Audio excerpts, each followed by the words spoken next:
Quero saudar os irmãos com a paz do Senhor. Meu nome é Telmo, eu sou membro da Assembleia de Deus, Ministério Marília e congrego na Decentral de Garça.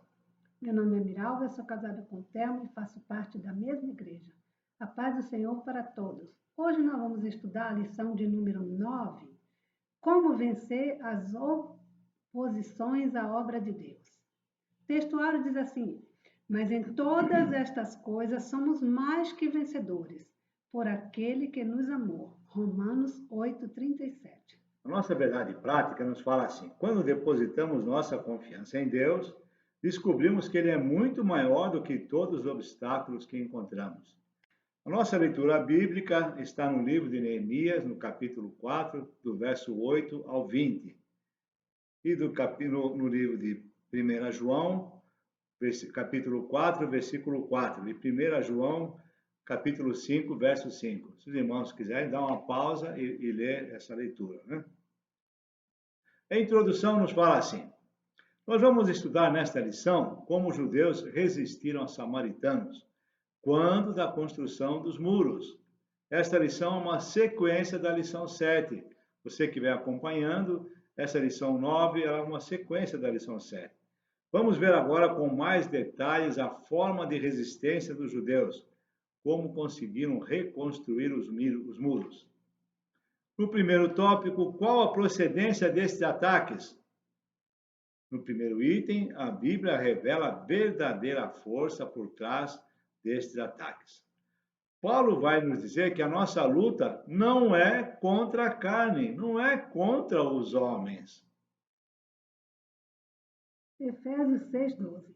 Porque não temos que lutar contra a carne e o sangue, mas sim contra os principados, contra as potestades, contra os príncipes das trevas deste século, contra as hostes espirituais da maldade nos lugares celestiais.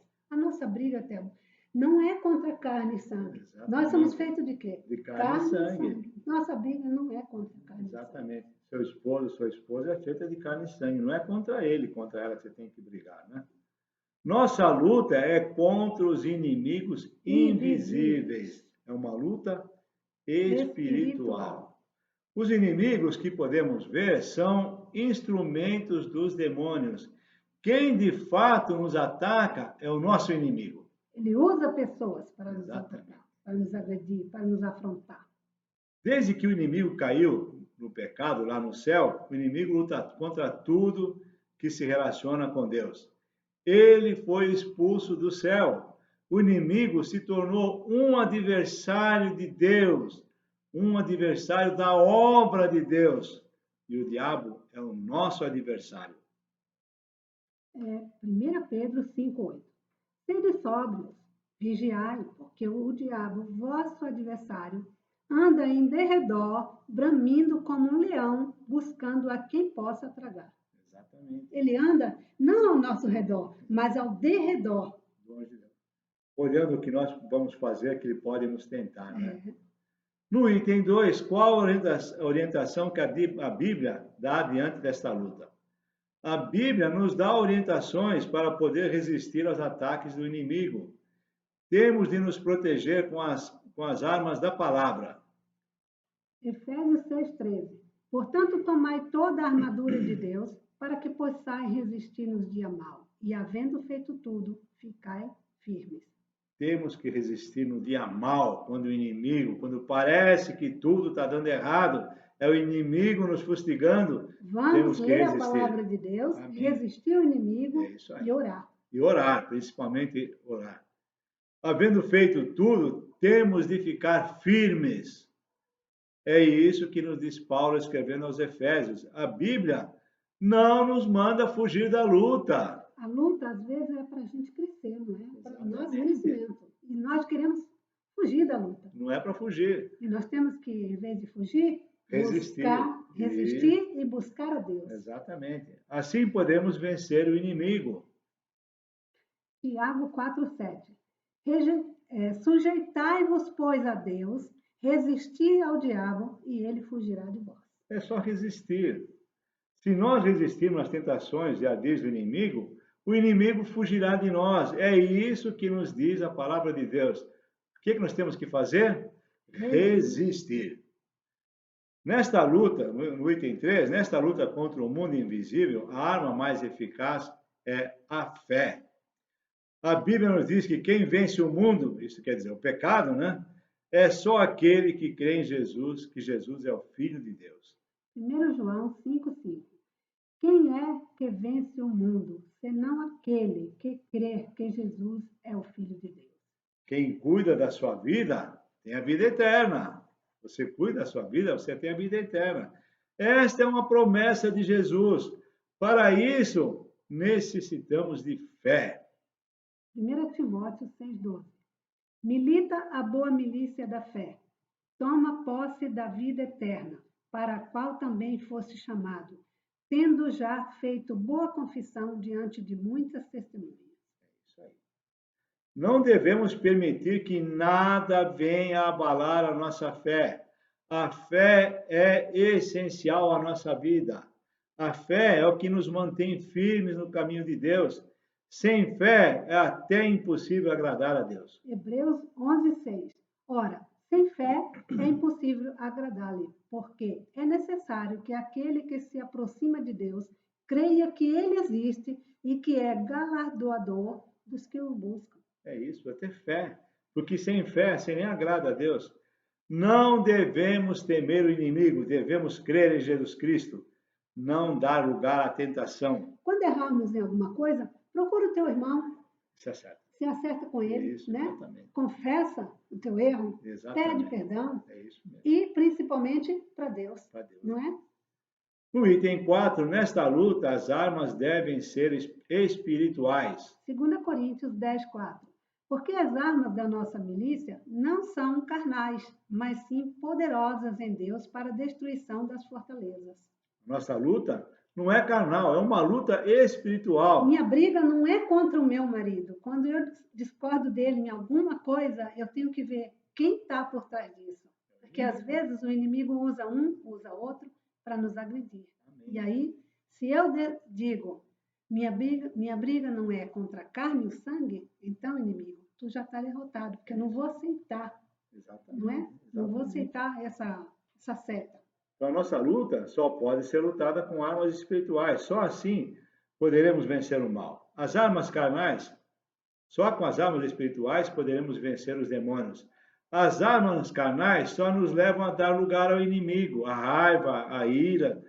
Quando o inimigo usa alguém para nos afrontar, nós temos de separar a pessoa do verdadeiro autor, o nosso inimigo. O seu irmão ofendeu você, separa o seu irmão do que o inimigo fez, que queria te ofender. Ele usou O teu irmão. teu irmão para te afrontar? Isso, Separa. exatamente. Uma coisa é o teu irmão, outra coisa é o inimigo por trás dele, usando ele para te afrontar. Exatamente. No tópico 2, o inimigo procura atingir a nossa fé. No item 1, o inimigo ataca com a arma do desprezo. O inimigo procura nos atingir com a arma do desprezo. É a arma que ele mais usa. Ele sempre fala, tu Sempre. não é nada, Você tu não é não vale nada, nada, você não tu é ninguém. não é ninguém, tu não pode nada. Exatamente. Né? Quantas vezes você já se sentiu desprezado? É uma arma do inimigo. Quando isso acontecer, resista ao que está acontecendo. Ore a Deus para você receber a bênção. No caso dos judeus que estavam reconstruindo os muros, os inimigos tentaram desprezar o seu trabalho. Neemias 4:2. E falou na presença de seus irmãos e do exército de Samaria, e disse: que fazem esses fracos judeus? Permite-se-lhes isto? Sacrificarão? Acabá-lo-ão num só dia? Vivificarão dos montões do pó as pedras que foram queimadas? Olha o desprezo deles. E esses fracos judeus, vamos lá, vamos pegar a pedra do fogo e fazer? Os samaritanos estavam menosprezando os judeus. Na verdade, era o nosso inimigo que estava ali afrontando os judeus. O verdadeiro inimigo dos judeus, o nosso verdadeiro inimigo.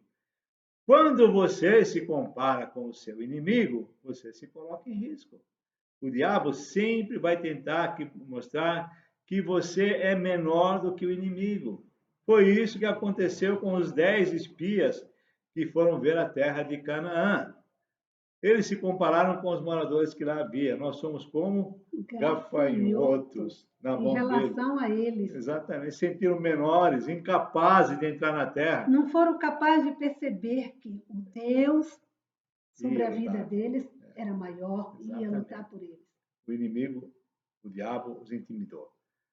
Lê para nós, meu Deus. Números 13, 31.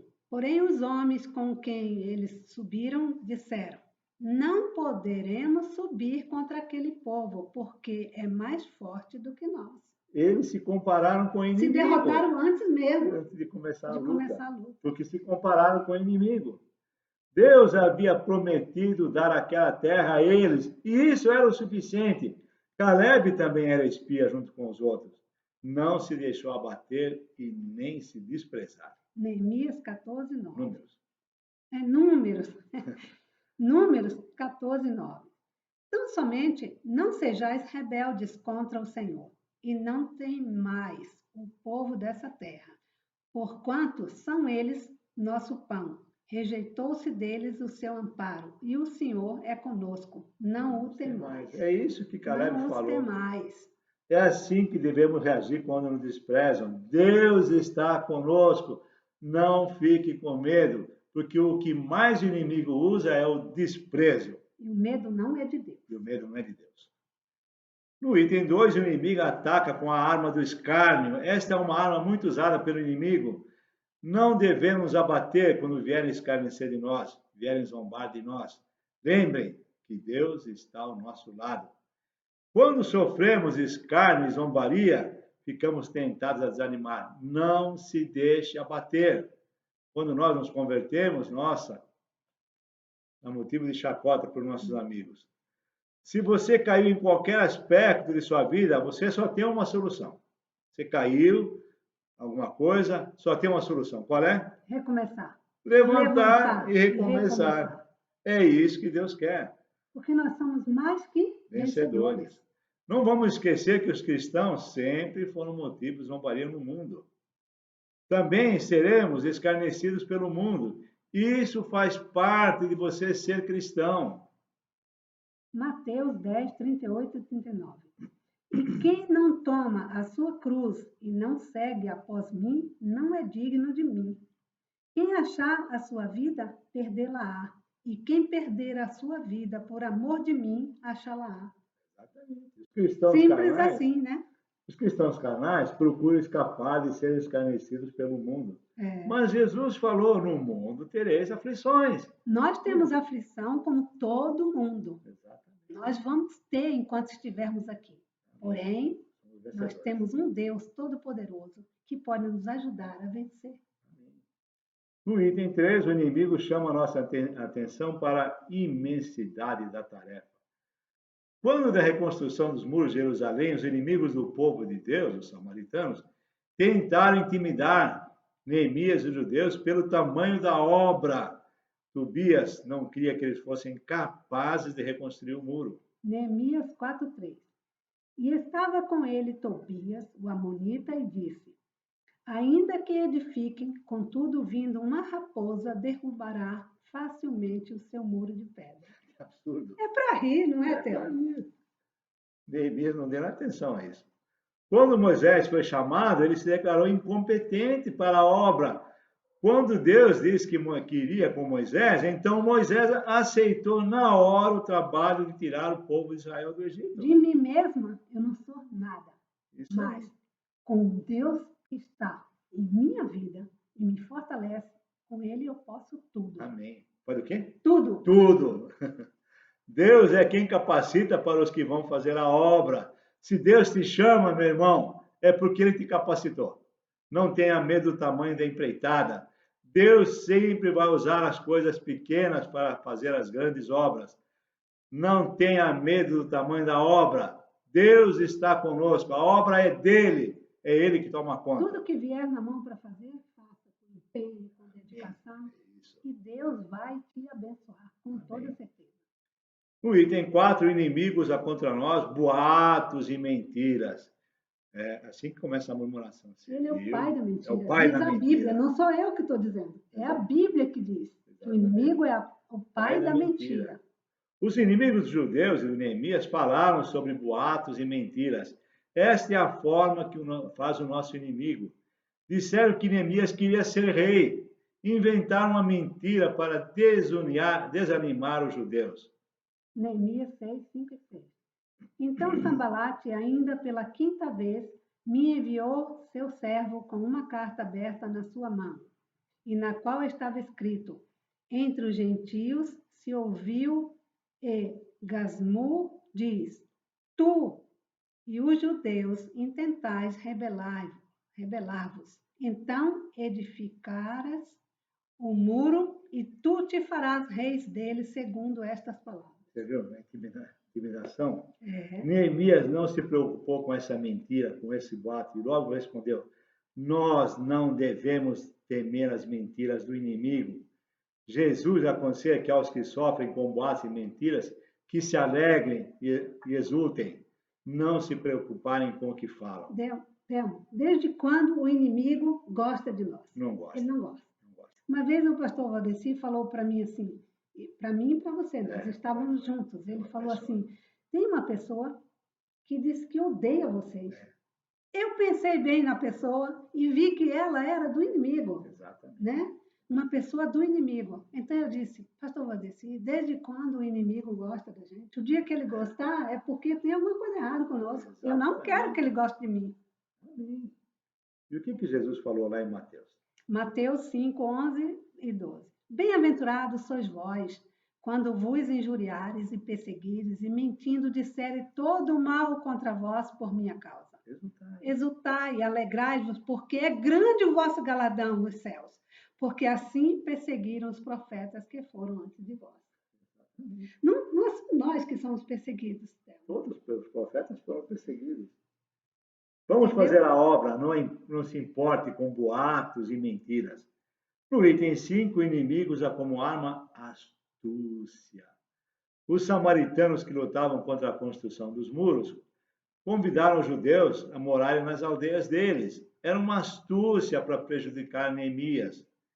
Neemias sempre recusou, mesmo quando eles insistiram. Era um ardil usado com o inimigo. É assim que o diabo faz conosco. Não vai direto ao assunto, porque você vai saber. Usa de astúcia.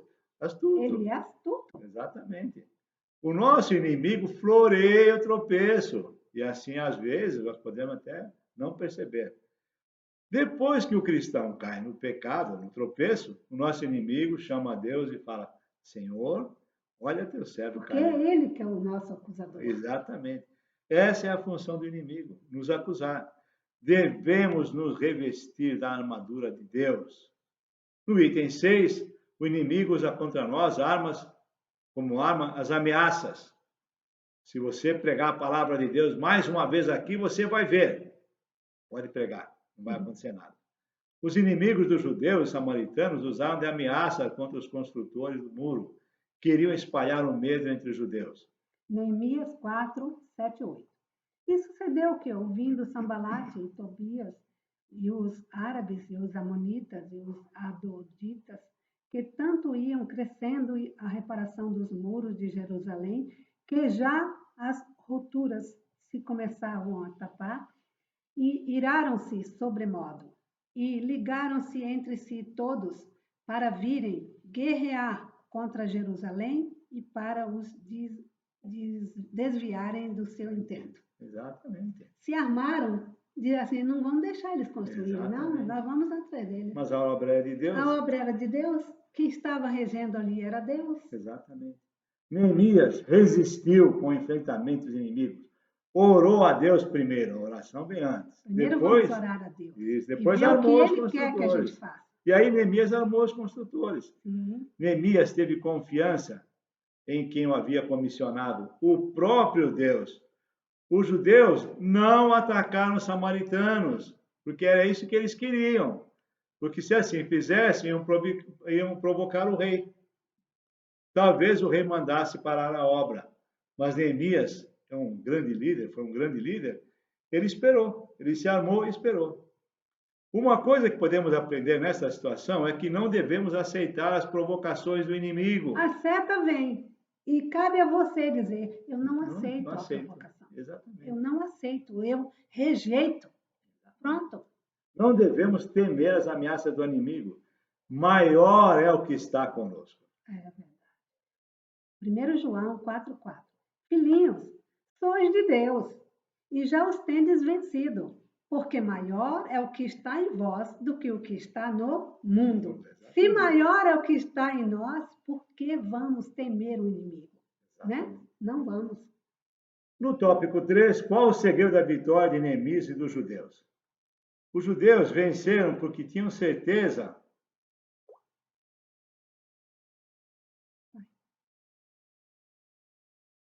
Neemias sabia qual o segredo da vitória de Neemias e dos judeus. Os judeus venceram porque tinham certeza de que estavam na vontade de Deus. Neemias sabia a que havia vindo e quem o enviara reconstruir os muros de Jerusalém. É para isso que ele veio. E quem o enviou foi Deus. Neemias sabia que a obra era de Deus. Por isso ela seria feita. Neemias 2:20. Então lhes respondi e disse: o Deus dos céus é o que nos fará prosperar. E nós, seus servos, nos levantaremos e edificaremos, mas vós não tendes parte, nem justiça, nem memória em Jerusalém. A certeza de que estamos na direção de Deus é quem nos guarda das precipitações, não nos deixa falar precipitadamente. O curso de habitude nos ensina que a gente tem que ouvir mais e falar menos. Quando eu ouço mais, eu tenho tempo para pensar no que eu vou responder. Também nos leva a não nos irarmos. Assim, podemos governar o nosso espírito, assim teremos a paciência para tomar decisões. Você já viu uma briga entre marido e mulher? Um fala, o outro fala, um não espera o outro terminar de falar, e aí vai. É um monólogo a E dois. ninguém ouve. Ninguém ouve, é um Não, monólogo. o curso de aliança aconselha a gente a fazer o quê? Ouvir. Um de cada vez. Um de cada vez. Você fala. Você terminou de falar, enquanto isso eu vou estar raciocinando aqui, Isso, não é? exatamente. Aí depois é a minha vez de falar. Aí a pessoa que estava falando para, espera o outro falar. Aí é um diálogo, não é? Não é um E chega monólogo. a um acordo, não é? Exatamente. Mas não é isso que acontece. Quando os casais brigam, é um monólogo a dois. Um fala, outro fala, um fala, outro fala, ninguém sabe o que está acontecendo. No item 2, os justos venceram pela oração. Neemias era um homem de oração. Podemos ver isso quando você lê o livro de Neemias. Podemos ver Neemias orando pelo seu povo. Nós estamos lendo o livro de Neemias e ele é muito bom. Comentários do mesmo autor dessa lição. Quando oramos, Deus coloca a nossa dificuldade, e colocamos a nossa dificuldade perante Deus, Deus é quem toma conta de nós. Sempre irá nos responder. O mesmo Deus que nos manda orar é o mesmo que nos garante o retorno da oração. Mateus 7:7-8. Pedi e dá-se-vos-á. Buscai e encontrareis. Batei e abri-se-vos-á. Porque aquele que pede, recebe. E o que busca, encontra. E o que bate, abre-se-lhe-á. Exatamente. Não pode desistir da oração. Se você tem uma dificuldade, ora ao Senhor que tudo pode. O Senhor que tudo pode, Ele vai te responder. Tem um hino que fala assim: a oração é a chave que abre as janelas celestiais. Olha, a oração na vida de um cristão é tudo, é tudo. Nada devemos fazer sem antes orarmos. Devemos também orar. Paulo, escrevendo aos Tessalonicenses, nos pediu para orar sem cessar. Orar sem cessar, esta é a ordem. Isso não quer dizer que você vai andar pela rua falando alto, não é nada disso. Quer dizer, orar sempre que nos for lembrado. Como é que podemos orar? Em voz alta ou em espírito, onde quer que a gente esteja. Exatamente. 1 Tessalonicenses. 1 Tessalonicenses 5,17. Está escrito assim: orai sem cessar. Se é sem cessar, é em espírito, é lavando a roupa, é limpando a casa, é trabalhando, é andando, né? É fazendo a comida, não é? Exatamente. Cristo também nos lembra da necessidade de orar sempre. É a parábola do juiz iníquo. A viúva batia na porta dele: você precisa resolver minha causa, você precisa resolver. E ele falou: não obedeço ninguém, mas essa mulher não sai da minha porta, eu vou atender. É assim que Jesus faz. Paulo pede aos Efésios que perseverem em oração. Pede a mesma coisa para os Colossenses. Colossenses 4:2. Perseverai em oração, velando nela com ação de graças. Então nós temos que orar e agradecer a Deus por tudo. Amém. Por tudo, Por tudo que Ele vai nos dar. Pelo que já deu, pelo que está dando e pelo que vai nos dar. Que ainda vai fazer por nós. Então vamos ver o que é perseverar em oração. Primeiro é impedir que alguma coisa ou algo nos impeça de orar. Porque a nossa carne luta para que a gente não tire um tempo de oração. Né? Principalmente ela. Por isso precisamos de autodisciplina, precisamos ter o controle sobre nós próprios. Nessa pandemia, a gente fez o seguinte, eu e Thelma. Nós fizemos uma programação para todos os dias, para que a gente tivesse sempre tempo para orar, tempo para ler a Bíblia, tempo para fazer comida, tempo para regar horta, tempo para fazer as coisas, e assim a gente se manteve ocupado, inclusive tempo para brincar do joguinho de home cooking. Então, a gente fez uma programação e tem dado certo, principalmente orar. Porque a primeira coisa, quando levantamos, não é pegar o celular, não é se distrair. Primeiro é agradecer a Deus pela noite e pelo recomeço, né? Marta não tinha tempo para ficar aos pés de Jesus. Estava muito ocupada com afazeres. Eu entendo ela. Eu também entendo, aliás, eu entendo mais que você, porque você uma dona de casa que tem afazeres como roupa, comida, limpar a casa e fazer tantas coisas, são tantas coisas que se ela se envolver com essas coisas, ela não volta para orar. Como é que ela tem que ter? Um pouco de serviço, um pouco de cada e um coisa. pouco aos pés de Jesus. Podemos chamar isso de moderação. Isso. Normalmente, quando começamos a orar de uma forma sistemática, logo vem os impedimentos. Ai, estou tão cansado, não sei o que pedir. Às vezes são os afazeres diários, mas você precisa dominar a si mesmo. Como um militar, não é? Exatamente. O militar, ele tem tudo certinho. Exatamente. Tá e dá certo. Devemos orar para obter a vitória sobre os nossos pensamentos. Devemos orar até obter a vitória. O item 2 aqui é persistir em orar. Isso que é. Normalmente, o nosso inimigo quer tornar o ato de orar algo difícil e pesado. Não deixe de orar, mesmo quando parece difícil. Mesmo que a resposta pareça demorar. Daniel orou durante 21 dias até conseguir a resposta. Nós oramos 3 anos por uma causa, né? Neemias orou 3 meses antes de falar com o rei. Eu e a Miravinha oramos 3 anos por uma bênção. Deus concedeu. Veio, finalmente. Deus é bom. 3 anos. Também perseverar é orar até que venha a resposta. Nós devemos orar pelo que necessitamos, pelos nossos problemas, nossa saúde, por tudo que desejamos. Pelas pessoas. Interceder, nos colocarmos no lugar delas, né, Thelma? E orar até que a bênção, a resposta venham. E Elias orou 7 vezes para que viesse chuva. Vai lá, meu criado, vê se tem chuva. Vai lá 7 vezes. Paulo orou 3 vezes ao Senhor para obter a resposta. 2 Coríntios 12:8. Acerca da qual 3 vezes orei ao Senhor para que se desviasse de mim. Ele tinha um problema, ele tinha um espinho na carne, mas ele orou 3 vezes até que Deus deu a resposta. Os discípulos perseveraram em oração até a descida do Espírito Santo. Não desanime, meu irmão. Ore, se você peça. tem algo a pedir a Deus, se você necessita de algo, persevere em oração. Ele vai te ouvir. Muito bem. E o último item aqui, perseverar é uma prova de que o Espírito Santo opera em nós. O Espírito Santo ora por nós. Ele intercede por nós. Intercede por nós. Outro dia eu estava orando e de repente eu disse assim, Espírito Santo, eu vou parar de orar, mas peço a Ti que interceda diante do Pai por esta causa, porque era uma causa muito difícil. Conseguiu? Graças a Deus. Amém.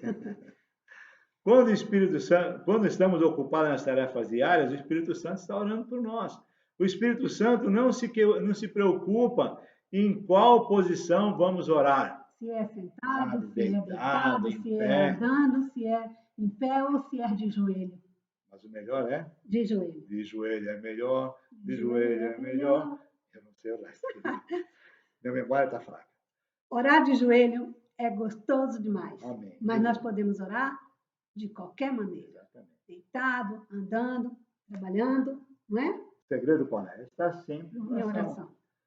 Dê liberdade ao Espírito Santo e ele te levará para uma vida de oração, essa gloriosa vida de oração.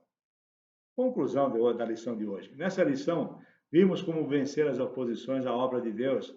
Pudemos ver quem está por trás dos ataques que sofremos na área espiritual e às vezes até na área secular.